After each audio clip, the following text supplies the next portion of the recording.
State को चलाते हैं और स्टेट के लोग अपनी असेंबली में अलग अलग कानून बनाते हैं।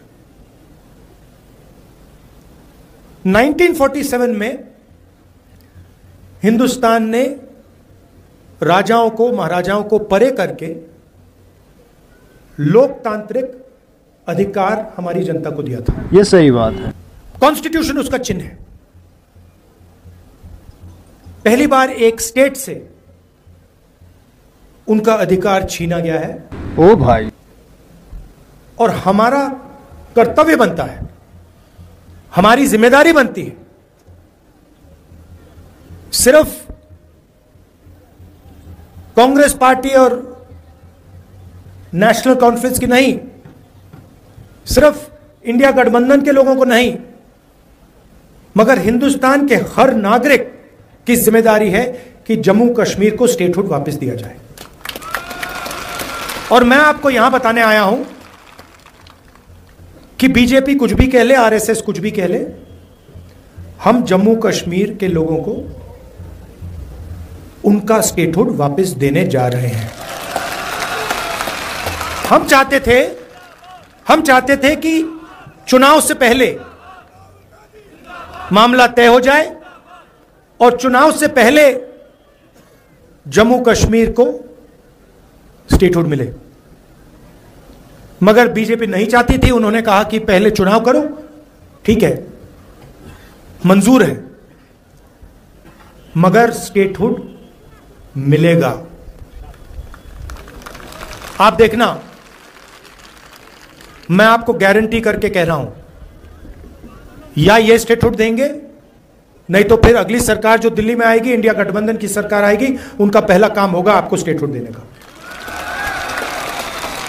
और हम तब तक नहीं रुकने वाले।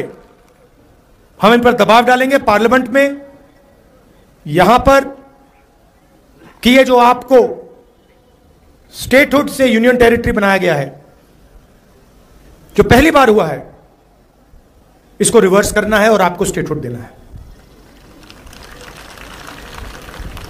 यहां पे कहा जाता है कि एलजी जम्मू एंड कश्मीर को चलाता है, बट सचमुच में वो एलजी शब्द गलत है। जैसे पहले राजा महाराजा होते थे, वैसे ही ये 21वीं सदी के राजा हैं। जो ये करना चाहते हैं करते हैं, जो भी करना चाहते हैं करते हैं। और सच्चाई है कि जम्मू कश्मीर के लोगों को ना रोजगार मिलता है, ना फायदा होता है, और यहां आपके जो राजा बैठे हुए हैं वो पूरा का पूरा फायदा बाहर के लोगों को दिलवा रहे हैं। चाहे वो आपके स्मॉल और मीडियम बिजनेसेस हो, बिजली का पैसा आपसे ले लेते हैं, बिजली का बिल बढ़ा देते हैं, इलेक्ट्रॉनिक मीटर लगा देते हैं, उसके बारे में कुछ नहीं करेंगे,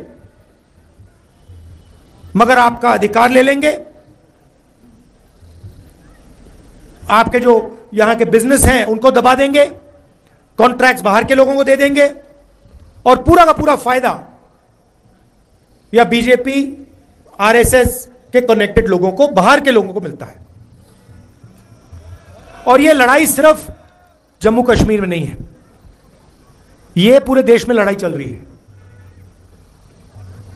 पूरे देश में बीजेपी और आरएसएस लोकतंत्र पर आक्रमण कर रहा है। आप पर तो डायरेक्ट करा, सीधा आपको कहा कि भैया स्टेटहुड हम आपसे छीन रहे हैं, हम आपको यूनियन टेरिटरी बना रहे हैं। मगर यह पूरे देश में हो रहा है। मणिपुर में देखिए, हिंदुस्तान के सारे इंस्टीट्यूशन देखिए, इलेक्शन कमीशन देखिए, ब्यूरोक्रेसी देखिए, मीडिया देखिए,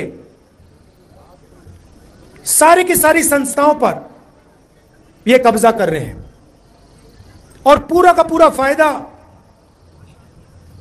2-3 उद्योगपतियों को देते हैं। ये देखिए, आप नाम जानते हैं, क्या नाम है उनके? अच्छा, नई चीज बोली है।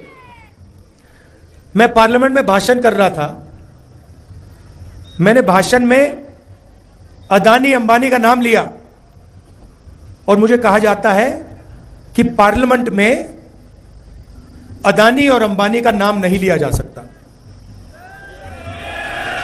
कमाल की बात है। एयरपोर्ट पे लगाया जा सकता है, सड़कों पे लगाया जा सकता है, पोर्ट्स पे लगाया जा सकता है, हर धंधे में उनका नाम दिखाई देता है, चाहे वो सेब का धंधा हो, सब जगह उनका नाम दिखता है, मगर पार्लियामेंट में उनका नाम विपक्ष नहीं ले सकते। तो फिर मैंने उनसे कहा, मैंने कहा ठीक है भैया, आप कहते हो कि अंबानी अदानी का नाम नहीं ले सकता, तो कुछ तो कहना पड़ेगा, क्या कहूं उनको। तो फिर मैंने स्पीकर सर से कहा कि देखिए, अगर आप चाहते हैं कि मैं अदानी अंबानी का नाम ना लूं, तो फिर मैं उनको A1 A2 कह देता हूं। कहना तो पड़ेगा, क्योंकि यह सच्चाई है। सारी की सारी चीजें, सारे के सारे बिजनेस इन 3-4 लोगों को मिलते हैं। अमित शाह के जो बेटे हैं, कभी क्रिकेट बैट नहीं उठाया, वो क्रिकेट के इंचार्ज बन गए।